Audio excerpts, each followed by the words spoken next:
नमस्कार। मौसम स्टेशन में आपका स्वागत है। इस समय की बात करें तो देश भर के कई इलाकों में ज़बरदस्त तरीके से बिजली कड़क रही है, कई जगहों पर बारिश हो रही है और आने वाले दिनों में किस तरीके का मौसम रहेगा, ये सारी जानकारी हम आपको इस बुलेटिन में देंगे। लेकिन उससे पहले आपसे एक गुजारिश है कि हमारे चैनल को सब्सक्राइब करिए, यानी मौसम स्टेशन को सब्सक्राइब करिए, इस वीडियो को शेयर करिए, साथ ही साथ इसको लाइक करिए। तो आइए चलते हैं कि इस समय की क्या स्थिति है, तो हम आपको दिखाते हैं सैटेलाइट इमेजरी से। सबसे पहले आप देखिए किस तरीके से एक्टिविटी बड़ी तेज़ी से बढ़ी है। अगर हम विदर्भ की बात करें, ख़ास तौर पर नागपुर और आसपास के इलाकों की बात करते हैं, तो यहाँ पर ज़बरदस्त तरीके से बादल उमड़ घुमड़ रहे हैं। इसके अलावा अगर देखें तो पूर्वी मध्य प्रदेश का एक बड़ा हिस्सा इस समय बादलों के कवर के अंदर है। यहाँ पर जबलपुर का इलाका पूरा का पूरा हम कह सकते हैं बादलों के अंदर है। साथ ही साथ यहाँ पर एक और चीज़ हम आपको दिखाना चाहते हैं। अगर हम उड़ीसा की बात करें तो यहाँ पर भी बादलों की चहलकदमी शुरू हो गई है। साथ ही साथ झारखंड की बात करें तो झारखंड पर भी बादलों का जमावड़ा है। तो एक बड़े इलाके में एक्टिविटी है और ये एक्टिविटी हम आपको दिखाएंगे कि किस किस जगह पर यहाँ पर बिजली कड़क रही है। साथ ही साथ अगर हम नॉर्थ ईस्ट की बात करें तो नॉर्थ ईस्ट में कई जगहों पर, खासतौर पर मेघालय की बात करते हैं तो मेघालय में झमाझम बारिश का सिलसिला चल रहा है।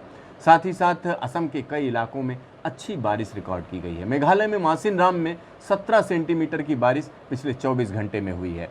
और मासिनराम की जब हम बात करते हैं तो दुनिया का सबसे ज़्यादा जो बारिश वाली जगह है उसके तौर पर जाना जाता है। ये बिल्कुल चेरापूंजी के पास में ही है। चेरापूंजी का नाम ज़्यादा फेमस है। और यहाँ पर अगर हम इन इलाकों की बात करें तो मौसम विभाग का कहना है कि अगले 2 दिनों तक इन सभी इलाकों में जो बादल हैं उनकी धमाचौकड़ी जारी रहेगी और अच्छी खासी बारिश देखी जाएगी। एक और चीज़ यहाँ पर मैं आपको बताना चाहता हूँ, जो डेवलपमेंट चल रहा है अगर हम उसकी बात करें तो यहाँ पर आप देख सकते हैं कि बंगाल की खाड़ी में एक बड़ा कोई वेदर सिस्टम बनेगा। इस तरीके के इंडिकेशंस हैं। यहाँ आप देखिए किस तरीके के क्लाउड्स हैं। ये क्लाउड्स बता रहे हैं कुछ ना कुछ यहाँ होने जा रहा है। साथ ही साथ यहाँ अगर हम बात करें कोंकण, गोवा और मुंबई के आसपास के इलाकों में तो बादलों की आवाजाही है, लेकिन मानसून की रेखा अलीबाग से आगे नहीं गई है। तो मौसम विभाग का कहना है कि आने वाले कुछ दिनों तक इसी तरीके की स्थिति रहेगी, लेकिन 10 तारीख के बाद ये स्थिति बदल जाएगी। 10 तारीख के बाद ये स्थिति बदलेगी तो किस तरीके का मौसम होगा। और अगर हम 9 तारीख की बात करें तो 9 और 10 जून को पूरे देश के अंदर कहां कहां पर बारिश होगी, क्या क्या होगा, ये भी हम आपको बताएंगे। लेकिन उससे पहले इस समय देखिए कि कहां कहां बिजली कड़क रही है, कहां कहां पर बारिश हो रही है, कहां पे आंधी चल रही है। चलिए हम आपको दिखाते हैं कि क्या हो रहा है। तो यहाँ पर हम आपको बताएंगे कि किस तरीके की स्थिति है। तो यहाँ आप देख सकते हैं कि एक बड़े इलाके में बिजली कड़क रही है।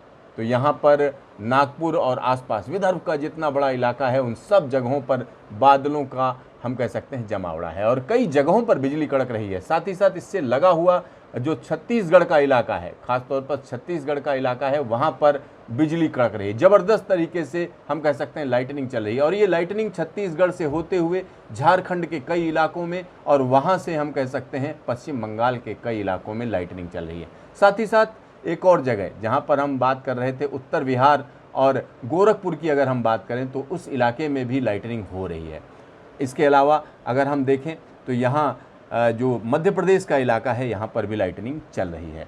साथ ही साथ उड़ीसा के कई इलाकों में लाइटनिंग का सिलसिला जारी है और अगर हम तमिलनाडु की बात करें तो यहाँ पर भी लाइटनिंग देखी जा सकती है। तो ये स्थिति मौजूदा है, यानी पिछले आधे घंटे में जो स्थिति चल रही है उसको हम आपको दिखा रहे हैं और इससे पता लगता है कि मानसून से पहले जो प्री मानसून की एक्टिविटी है वो सीधा छत्तीसगढ़ और हम कह सकते हैं उड़ीसा में, झारखंड में और विदर्भ के तमाम इलाकों में देखी जा रही है। यानी ये प्री मानसून एक्टिविटी है और बिजली कड़क रही है और इससे सावधान रहने की ज़रूरत है, क्योंकि प्री मानसून के दौरान जब बिजली कड़कती है तो उसमें सावधानी की कई चीज़ें हैं जिनको ध्यान रखा जाना चाहिए। जैसे जब बिजली कड़क रही हो तो ऐसा नहीं आप खेत में काम करते रहिए, धान बोते रहिए, नहीं, यानी धान की रोपाई आपको रोक देनी है। अगर बहुत ज़्यादा बिजली कड़क रही है, पेड़ के नीचे नहीं जाना है। पेड़ के नीचे जाएंगे तो आप आसमानी बिजली का शिकार हो जाएंगे। एक सेफ जगह पर जाइए, यानी ऐसी जगह पर जहाँ तड़ित चालक लगा हो, या हम कह सकते हैं बिल्कुल खुली जगह पर आपको नहीं रहना चाहिए, नदी के पास में नहीं होना चाहिए। नदी के पास में अगर आप होंगे तो बिजली गिरने की संभावना बढ़ जाती है। ये सारी चीज़ें अगर आप ध्यान रखेंगे तो बिजली आपका नुकसान नहीं कर पाएगी। चलिए आगे की बात बताते हैं कि क्या स्थिति रहेगी। अगर हम देखें 9 तारीख की बात करें तो 9 तारीख को किस तरीके का मौसम रहने जा रहा है, तो यहाँ अरुणाचल प्रदेश से शुरू करते हैं। अरुणाचल प्रदेश में हम कह सकते हैं बारिश का जो है सिलसिला जारी रहेगा, कई जगहों पर भारी बारिश हो सकती है।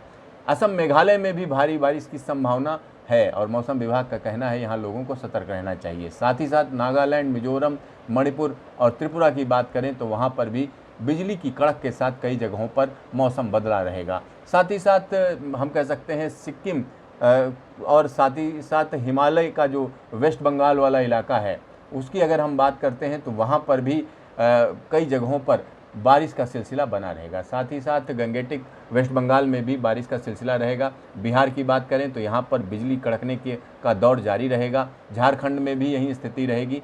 और उड़ीसा की बात करें तो यहाँ पर मौसम बड़ी तेज़ी से बदलेगा। 9 तारीख को कई इलाकों में अच्छी बारिश की संभावना है।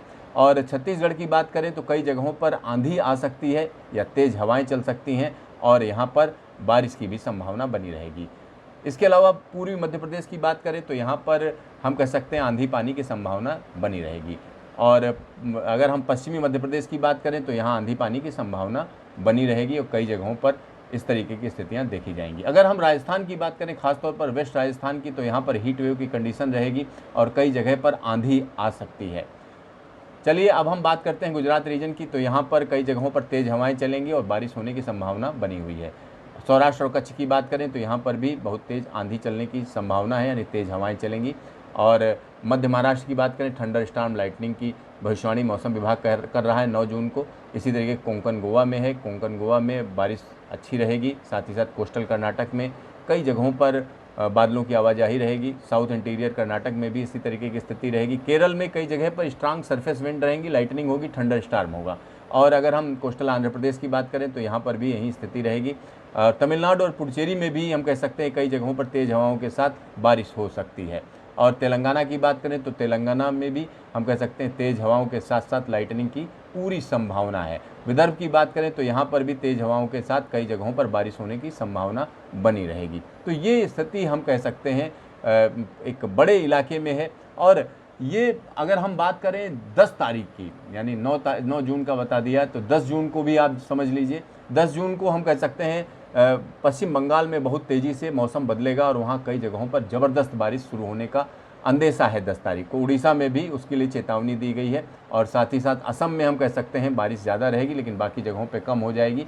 बिहार में एक्टिविटी बढ़ जाएगी 10 तारीख को, झारखंड में बढ़ जाएगी एक्टिविटी। छत्तीसगढ़ में heavy rain, thunder storm, lightning, strong surface wind 10 जून के लिए कहा जा रहा है। विदर्भ में भी हम कह सकते हैं बारिश की संभावना जोरदार है। और मध्य प्रदेश की बात करें तो यहाँ पर भी स्ट्रांग सरफेस विंड और साथ ही साथ लाइटनिंग की बात कही जा रही है। पश्चिमी मध्य प्रदेश में भी ये स्थिति रहेगी और साथ ही साथ यहाँ पर सौराष्ट्र और कच्छ और गुजरात में भी स्ट्रांग सरफेस विंड देखी जाएंगी।